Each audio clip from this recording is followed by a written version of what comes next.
മാവേലി നാടുവാണിടും കാലം മനുഷ്യരെല്ലാരും ഒന്നുപോലെ. കള്ളവുമില്ല, ചതിയുമില്ല, എള്ളോളമില്ല, പൊളിവചനം. ഏവർക്കും ഓണാശംസകൾ. SS വ്ളോഗ്സിൻ്റെയും ഇൻഷുർ ഫസ്റ്റിൻ്റെയും പുതിയൊരു വീഡിയോയിലേക്ക് സ്വാഗതം. പാട്ടെങ്ങനെയുണ്ടായിരുന്നു? ഒരു ഇതൊന്ന് ശ്രമിച്ചു നോക്കിയതാണ്. പണ്ട് നമ്മൾ സ്കൂളിലൊക്കെ പഠിച്ച പാട്ടാണ്. അപ്പോൾ അതൊന്നൊരു ശ്രമം നടത്തി നോക്കിയതാണ്. തെറ്റുണ്ടെങ്കിൽ ക്ഷമിക്കുക. ഒരുപാടുണ്ട് അതിൻ്റെ. ഇപ്പോൾ ജസ്റ്റ് ചെറിയൊരു ലൈൻ മാത്രമാണ് ഞാൻ ഉദ്ധരിച്ചത്.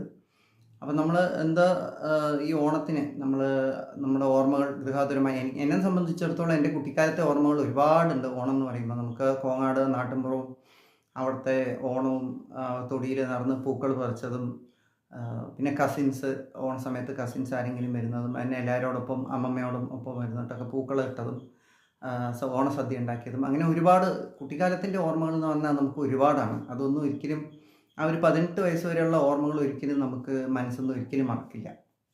അതിനുശേഷമുള്ളത് ചിലപ്പോൾ മറന്നുപോയിന്ന് വരും. അതുവരെയുള്ള ഓർമ്മകൾ നമുക്ക് ഒരിക്കലും മറക്കില്ല. അത് ബ്രെയിനിൽ അങ്ങനെ ഫീഡ് ചെയ്തിട്ടുണ്ടാകും. കാരണം എന്താ വെച്ചാൽ നമ്മുടെ വളർച്ചയുടെ ഘട്ടത്തിൽ വരുന്ന കാര്യങ്ങൾ, അത് നല്ലതായാലും കെട്ടതായാലും നമ്മുടെ ബ്രെയിനിൽ അത് എപ്പോഴും ഫീഡ് ചെയ്തിട്ടുണ്ടാവും.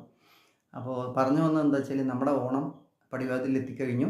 ഈ വർഷത്തെ 2026 ഓണം ഇപ്പോൾ എല്ലാം ഇൻസ്റ്റൻറ്റ് ഓണമാണ്. എന്നാലും കൂടി ഒരുപാട് ആഘോഷങ്ങൾ സംഘടിപ്പിക്കുന്നുണ്ട്. ഇപ്പോൾ മറ്റേ സർക്കാർ തലത്തിലായാലും അല്ലാതെ കോളേജുകൾ, സംഘടനകൾ. ഇന്നിതപ്പോൾ ഞങ്ങൾക്ക് LICയിൽ ഓണാഘോഷ പരിപാടിയുണ്ട്. നാളെ LIC ഫെഡറേഷൻ്റെ പരിപാടിയാണ്. അങ്ങനെ ഓരോ ഓണാഘോഷ പരിപാടികളും നടക്കുന്നുണ്ട്. വളരെ നല്ല കാര്യം.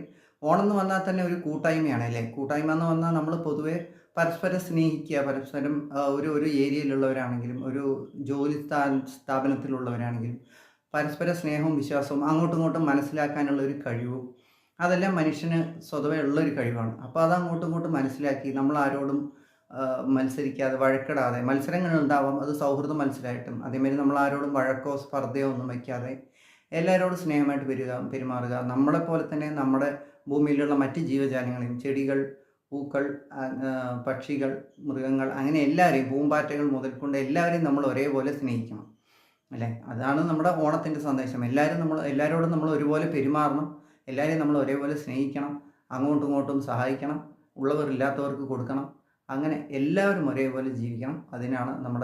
അതാണ് ഈ ഓണം കൊണ്ട് ഉദ്ദേശിക്കുന്നത്. അപ്പോൾ എല്ലാവർക്കും 2026 ഈ ഓണം സമ്പൽ സമൃദ്ധമാവട്ടെ എന്ന് ആശംസിക്കുന്നു. മറ്റൊരു വീഡിയോയുമായി കാണാം. അതുവരേക്കും നന്ദി, നമസ്കാരം. എല്ലാവർക്കും ഒരിക്കൽ കൂടി ഹാപ്പി ഓണം.